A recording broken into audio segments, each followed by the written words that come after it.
Hello students, welcome to EWS academy again. और मैं आपकी मैथ्स मेंटोर महिमा। तो जैसा कि पिछली क्लास में हमने अंडरस्टैंडिंग क्वाड्रिलेटरल्स किया था क्लास 8 का चैप्टर नंबर 3, उसके क्वेश्चन नंबर 1 और 2 के पार्ट फर्स्ट एंड सेकंड किए थे।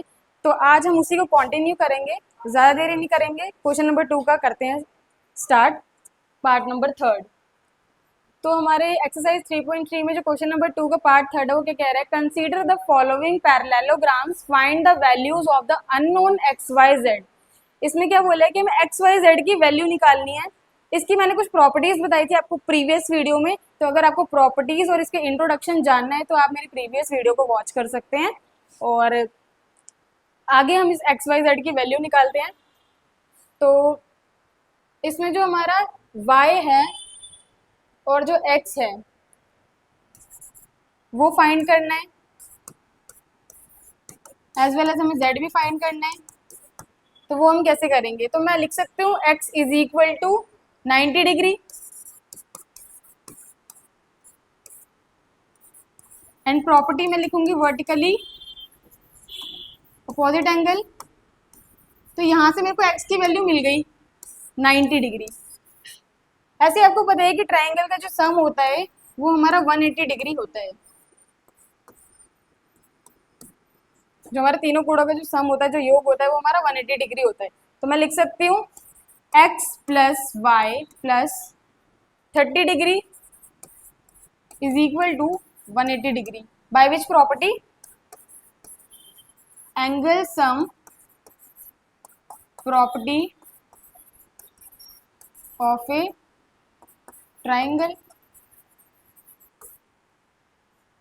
और x की वैल्यू मैंने आपको बताई है 90 डिग्री, प्लस y की हमें फाइंड करनी है एंड आपको 30 ऑलरेडी गिवन है, is equal to 180 degree.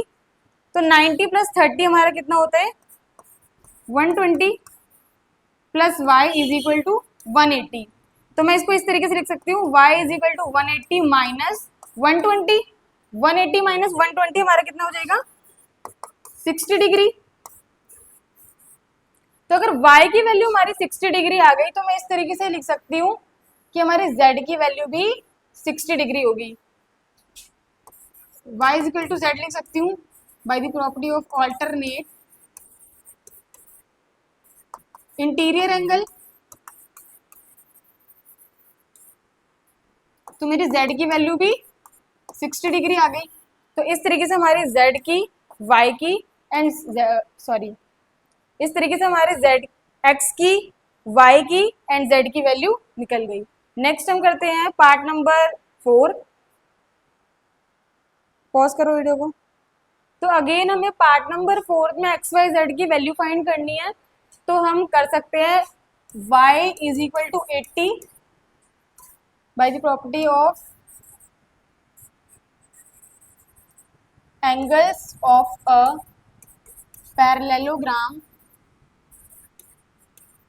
Sorry यहाँ पे अपोजिट भी लिख ना, opposite angles of a parallelogram are equal.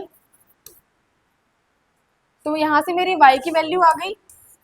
अब मेरी y की वैल्यू आ गई तो मैं यहाँ से x की भी निकाल सकती हूँ। x is equal to 80 degree लिख सकती हूँ मैं, सॉरी z की। पॉज करो यार। अगेन हमें पार्ट नंबर 4 में एक्स वाई जेड की वैल्यू निकालनी थी। तो मैं लिख सकती हूँ y is equal to 80 degree by which property, opposite angles of a parallelogram are equal. इस तरीके से हमारी y की वैल्यू आ गई। अब अगर हमें z की वैल्यू निकालनी है तो वो हम कैसे लिख सकते हैं, z is equal to 80 degree this angle and this angle by which property, corresponding angles। इस तरीके से हमारी z की वैल्यू भी निकल गई। अब हमें x की वैल्यू फाइंड करनी है, वो हम कैसे करेंगे, मैं लिख सकती हूँ y plus x is equal to 180 degree and property adjacent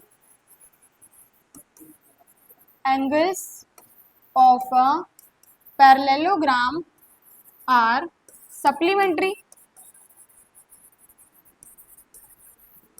जो जोड़ के हमारा 180 दे रहे हैं, ये वाला। तो हमें y की वैल्यू पता है 80 प्लस x फाइंड करना है इज इक्वल टू 180। तो 80 x is equal to 180 minus 80 कर सकती हूँ, तो मेरी x की वैल्यू क्या आ जाएगी 100। तो इस तरीके से हमारी z की, y की एंड x की वैल्यू निकल गई। नेक्स्ट हम करते हैं पार्ट नंबर 5।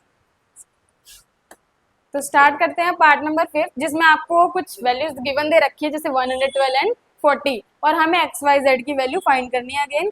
तो हम करते हैं y इज इक्वल टू 112 में लिख सकती हूँ, because opposite angles of a parallelogram are equal. तो अब मुझे यहाँ से वैल्यू मिल गई y की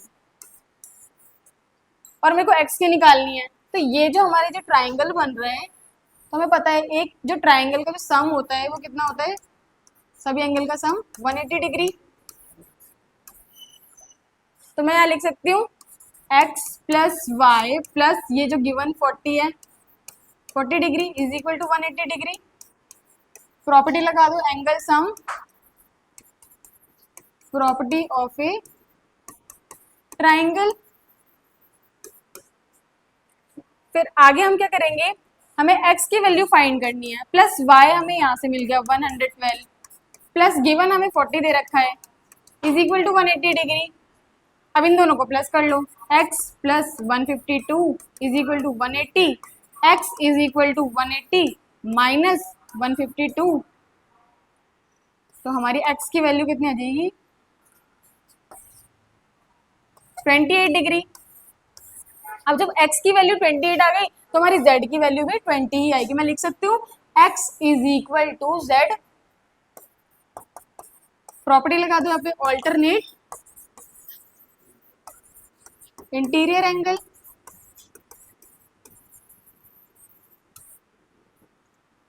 तो z की वैल्यू भी हमारी क्या आ गई 28 डिग्री। तो इस तरीके से हमारी x, y एंड z की वैल्यू निकलती है। और यहाँ हमारा क्वेश्चन नंबर 2 के जो सभी पार्ट हैं वो खत्म होते हैं। सो गाइज, जैसा कि हमने देखा आज अंडरस्टैंडिंग क्वाड्रिलेटरल्स को इतनी अच्छी तरीके से समझा, question number 1st and 2nd के जितने ही पार्ट्स थे वो कर लिए। तो आई होप कि आप सबको ये बहुत ही ज़्यादा अच्छी तरीके से समझ भी आया होगा। और जैसे कि EWS एकेडमी है, ये स्कूल कॉलेजेस के एग्जाम्स के साथ साथ गवर्नमेंट जॉब की प्रिपरेशन करवाती है। ये आपको बहुत सारी अपॉर्चुनिटीज़ देती है। ये आपको ऑफलाइन क्लास के साथ साथ ऑनलाइन क्लास भी प्रोवाइड कराती है। तो अगर आपको विजिट करना है, आपको कुछ ऑफलाइन क्लासेस भी लेनी है, तो आप यहाँ पे विजिट कर सकते हैं, नीचे कमेंट डाउन कर सकते हैं और हमारे चैनल पे बने रहने के लिए हमारे चैनल को सब्सक्राइब कर सकते हैं। Thank you.